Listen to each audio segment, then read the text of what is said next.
Bonjour mes chers amis, voilà un petit message de Yerushalayim en cette veille de Shavuot 5781, en espérant que cette fête se déroulera dans les meilleures conditions ici en Eretz et partout dans le monde, et que l'on puisse, comme la Chassidoute le souhaite, de recevoir la Torah en pnimiyut, en profondeur, donc approfondir chaque fois un peu plus, ne pas être les mêmes, et c'est-à-dire que la Torah doit faire partie de notre quotidien, de notre vie. Et à ce propos, il y a un point intéressant dans le traité de Psachim 68 où il est question d'apparemment de versets qui se contredisent. En effet, dans un verset, il est dit Atzeret lachem et dans un autre Atzeret lachem. Autrement dit, c'est une fête pour vous, et dans un autre verset, on dit que c'est une fête pour Hachem. Donc il y a une marloquette, il y a une controverse dans le Talmud de savoir finalement comment je peux concilier ces deux versets. Rabbi Eliezer nous dit, de toute façon il faut choisir, c'est ou tout pour Hachem ou tout pour nous. Donc les jours de fête, il faut tout consacrer à Hachem. Donc il faut manger le moins possible, il faut étudier, prier le plus possible, d'après l'opinion de Rabbi Eliezer. D'après Rabbi Yoshua, la halakha est comme lui, non, c'est Chatzi Lachem et Chatzi Lachem. La moitié pour vous et la moitié pour Hachem. C'est-à-dire, vous pourrez évidemment bien manger, puisque c'est un jour de fête, mais il faut aussi bien prier et surtout consacrer du temps à l'étude.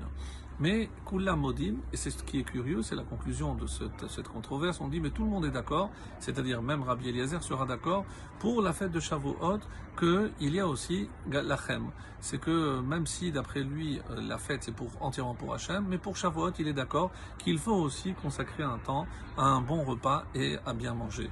Rashi nous expliquera pourquoi, parce que on est pour montrer qu'on est heureux d'avoir reçu la Torah. Et on peut se poser la question, mais si précisément lorsque je compare avec les autres fêtes, celle de Pessah, où on a été affranchi, donc c'est le corps qui a été libéré, ou à Sukkot, où le corps a été protégé du soleil, des animaux sauvages dans le désert. Donc là où le corps est concerné, je conçois que je puisse le récompenser par un bon repas. Mais qu'est-ce qui s'est passé à Shavuot? À Shavuot, donc on a reçu la Torah. Et là, on est dans le domaine spirituel entièrement. Donc recevoir la Torah, c'est dans le domaine spirituel.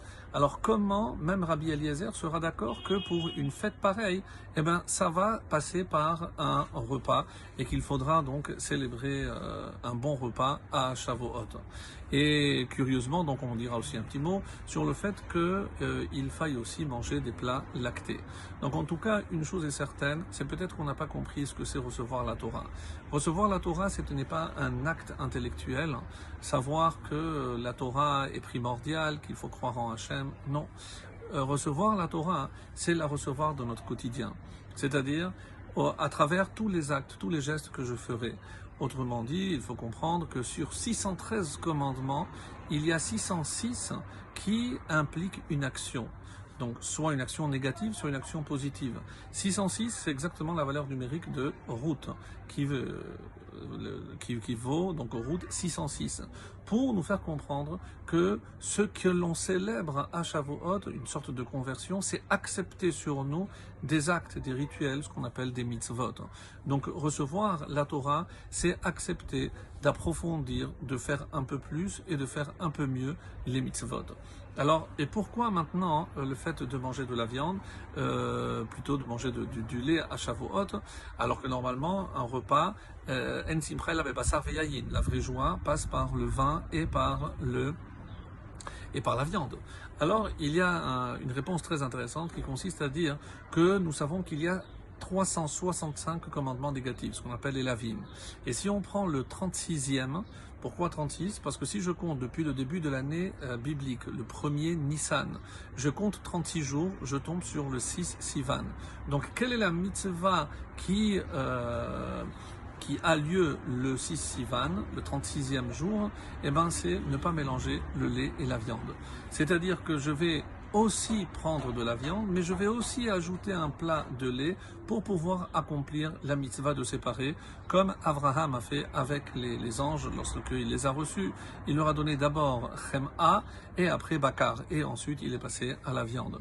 Donc ça c'est par rapport donc à une possible explication.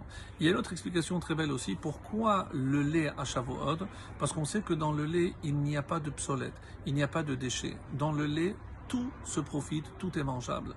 Dans la Torah, pareil, mes amis, tout se profite dans la Torah, il n'y a rien qui soit en plus.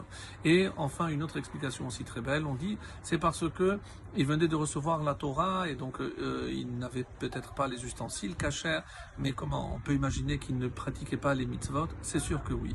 Mais comme on a parlé de Ruth, c'est que toute la viande qu'ils avaient auparavant, elle avait été abattue par eux et évidemment tout avait été fait dans les normes.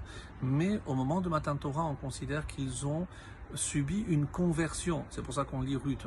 C'est-à-dire comme si tout ce qui avait été préparé par des personnes qui n'étaient pas juives. En recevant la Torah, ils deviennent juifs. Et donc du coup, maintenant, tout ce qu'ils faisaient, et ben maintenant il faut le refaire à nouveau. Et c'est pour ça que comme ils n'avaient pas la possibilité de manger de la viande immédiatement, donc ils ont mangé des plats lactés. Donc ça c'est pour nous dire, mes amis, que l'essentiel de recevoir la Torah, c'est précisément par les actes. Qu'Hachem accepte toutes nos mitzvot, toutes notre filote, et qu'on puisse accéder à Biat HaMashiach, à la venue de Mashiach, Bimhera B'Yameinu. Amen. Chag Sameach.